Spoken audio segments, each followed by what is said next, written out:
Hello viewers, welcome back. In this episode we're going to be backdating the 1975 Olds Cutlass and turning it into the 1974 Hurst Olds Pace Car. I had to do some modifications to the B-pillar for this conversion and backdating. Here we have a look at the pieces taped in place. And now a look at everything glued in place. Checking out, seeing how everything looks, and I'm pleased with the way it turned out. A little bit of sanding.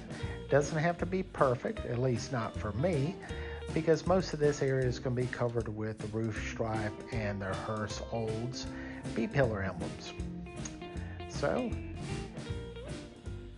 getting ready to wash it up and get a coat of paint on it. Yeah, I think everything's looking good. A little soapy water and then out to the paint booth. Here we go, and I'm going to be using the Rust-Oleum 2X primer paint combination in gloss white.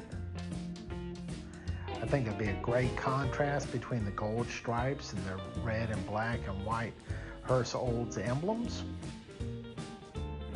Here's the first light coat of paint.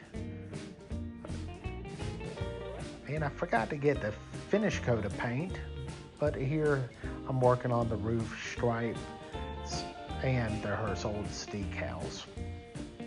So this is just a quick update. I appreciate you watching. Getting ready to head into the weekend. I hope everybody has a safe and blessed 4th of July weekend. We'll see you on the next update. Take care. Have a blessed day.